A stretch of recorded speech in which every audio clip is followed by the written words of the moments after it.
কথা। উফ, আচ্ছা ওরা কি গানের বোঝে বলো তো? ওরা গানের কিচ্ছু বোঝে না। যে করেছিল সে গানের কিচ্ছু বোঝে না, কিচ্ছু না। যাদের কাছে নিয়ে গেছে তারাও বোঝে না। আরে বাবা বুঝুক বুঝুক বুঝুক, যার কাছে নিয়ে গিয়েছিল তারা কেউ বোঝে না, কিচ্ছু বোঝে না। আমরা মেজ ঠাকুরপোর গান শুনতে ভালোবাসি, আমরা মেজ ঠাকুরপোর গান শুনবো, ব্যাস। হ্যাঁ ঠিক ঠিক। বদ্দি বলছি, আমিও বলেছি যে আমরা বাড়ির সবাই তোমার গান শুনবো, শুধু তোমারই গান শুনবো, বিরক্ত হব না, বাইরে গাইতে হবে না। আর ও সারাক্ষণ গান গাইবে আর আমি সারাক্ষণ চা দিতেই থাকবো, একটুও বিরক্ত হব না। চোর পালানে বুদ্ধি পারে। বর বাড়ি ছেড়ে চলে গিয়েছিল, বর বাড়ি ফিরে এসেছে, এখন সব নাটকের কথা হচ্ছে, নাটকের কথা। তোকে কিচ্ছু করতে হবে না। হ্যাঁ যা যা যাবে সমস্ত কিছু মেজ ঠাকুরপো তুমি আমায় বলবে, আমি তোমাকে দিয়ে দেবো। আর শোন, তুই মেজ ঠাকুরপো ঘরে তো ঢুকবি না।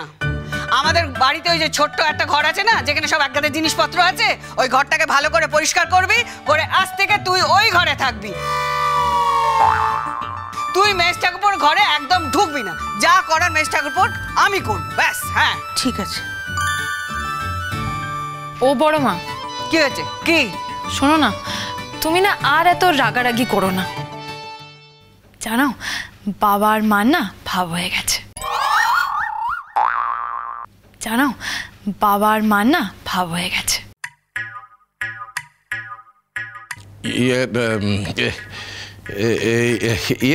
আমি আমি এবার আসি, মানে কি যেন একটা পাচ্ছে, ওই চা তেষ্টা পাচ্ছে।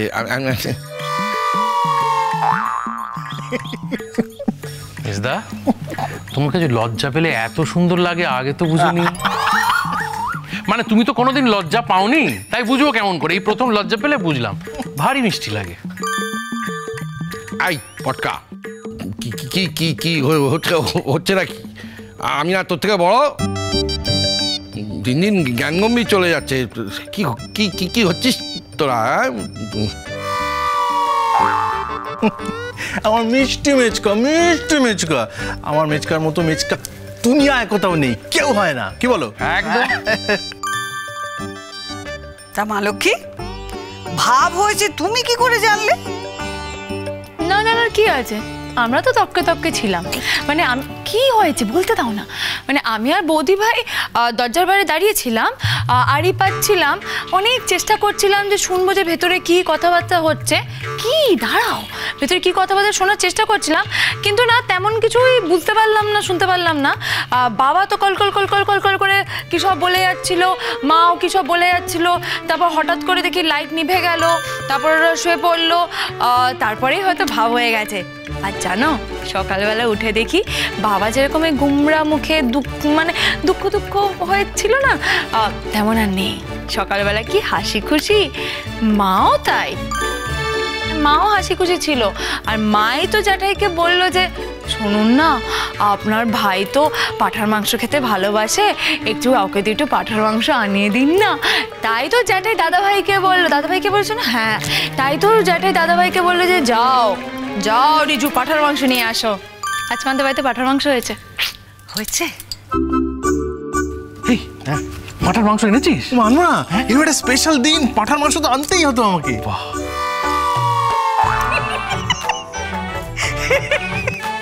তুই বলেছিস এইসব কথাগুলো? তুই বলেছিস? আমি জানি না বদ্দি ভাই, কি জানো, এই মেয়ে আমাকে শাশুড়ি বলে, মা বলে কিছু হলেই গণ্য করে না। মেয়ে তো কিছু বলেইনি। মিথ্যা কথা বলছো তুমি। হ্যাঁ একদম মিথ্যা। ও জ্যাঠাই, তুমি বলে দাও তো যে এই কথাগুলো বলেছে কি বলেনি, বলো তো। হ্যাঁ বলেছে তো। তুমি কখনো মিথ্যা কথা বলতে পারো মা? বলি ও মেজদা, এই যে তোমার মনটা এত খুশি খুশি আছে, ওই যে ভাব হয়ে গেছে, হ্যাঁ, তা এই আনন্দের মুডে তুমি তো একবারও গান ধরছো না। গান? না এখন গানটা একটু থাক। 1,60,000 টাকা প্লাস সুদ।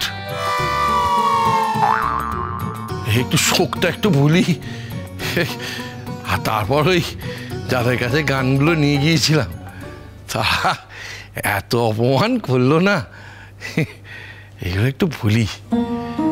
হ্যাঁ, আমার গান ছাড়া তো থাকতে পারবো না। ঈশ্বর যে কি করলেন, গান গাওয়ার মতো আমার গলায় একটু সুর দিলেন না, গুনগুনটাও কিছু বললো না। এই যে শোনো, তুমি না যথেষ্ট ভালো গান গাও, হ্যাঁ খুব ভালো গান গাও। বাইরের লোকদের কথা বাদ দাও তো, ওরা না বুঝুক, কিন্তু আমরা ঘরের লোকরা ঠিক বুঝি। কি কি যেটাই ঠিক বলেছি তো? হ্যাঁ, এই কদিন ভজন ছিল না, গান বাজনা হয়নি, আর আমারও কিরকম শরীর খারাপ করছিল তো। হ্যাঁ বলছো? সত্যি বলছে মেজদা। আরে তোমার গান বাজনা মানে এ বাড়িতে অনেকটা সকালে জল খাবারের মতো হয়ে গেছে। মানে একদিন না খেলে, মানে একদিন না শুনলে শরীরটা খারাপ হয়ে যায়। ঠিক আছে, আজকের দিনটা যাক, কাল থেকে এই তো লক্ষ্মী বাবা আমার, সোনা বাবা আমার।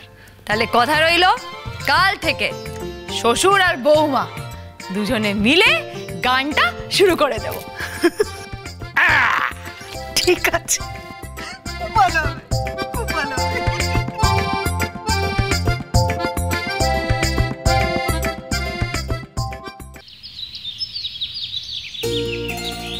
বড়দা, বসো না, কথা আছে। কি হলো? আরে বসো না। বসছি, বল না। দরকারি কথা ছিল তোমার সাথে। কি দরকার? টাকা পয়সা? টাকার কোনোদিন দরকার হয়েছে আমার? টাকা বেরোচ্ছি। তুই বস না, কাজের কথা আছে, বস। টাকা মাটি, মাটি টাকা। ওরে আমার একবার রামকৃষ্ণ চলে এলেন কোত্থেকে। শোনো না, ঠান্ডা মাথায় শোনো বিষয়টা। বলছি, আমার এক কলিগ আমাদের ব্রাঞ্চে ছিল একদিন, রিসেন্টলি ভিআরএস নিয়ে উনি মধ্যপ্রদেশ চলে গেছেন। ওখানে ওদের বসত বাটি। তোর এক ভাই কলকাতা আসছে একটা কি কাজে, আমায় ফোন করে বললো যে কলকাতা অচেনা জায়গা, হোটেল টোটেলে থাকতেই পারে, কিন্তু মানে যদি আমাদের বাড়িতে এসে থাকতো তাহলে। কে আসবে? আমার এক কলিগের ভাই মধ্যপ্রদেশ থেকে, ওখানে থাকে ওরা, ও আসছে কলকাতা একটা কাজে, বুঝলে না? পারমিশন চাইছি। তো বয়সটা কত? বয়স কত হবে? বয়স বাবিনদের থেকে একটু ছোটই হবে। আচ্ছা, আগেও তো বহুবার আমাদের বাড়িতে অনেকে এসে থেকেছে, তো থাকতে না বলার কি আছে? আমাদের বাড়িতে গেস্ট আসবে, কি মজা! পরীক্ষাটা কবে? বাবিন প্লিজ, সবসময় পরীক্ষা পরীক্ষা করিস না। এই তো মেয়েটা লেখাপড়া করে এলো। হ্যাঁ, মেয়েটা তো পড়তে পড়তে রোগা হয়ে গেছে গো বাবিন। হ্যাঁ, মা লক্ষ্মীর মুখটা একদম শুকিয়ে গেছে। না না, এত বেশি পড়তে হবে না, যা হবে ও এতেই হবে। হ্যাঁ, তাই তো বলছি, এই পরীক্ষাটা হয়ে গেলে না, মানে 4 দিন কেটে গেলে না, উফ বাঁচা যায় বাবা, ভাল লাগে না আমার সব। হ্যাঁ, বাড়িতে লোক আসছে বলে নাচানাচি করতে থাকো, আর পড়াশোনা করতে হবে না, খুব ভালো।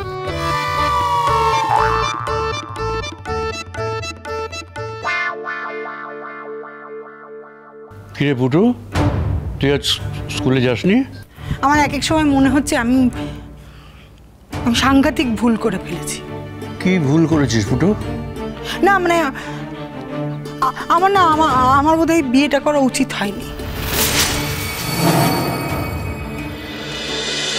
খুরকুরু খুরকুরু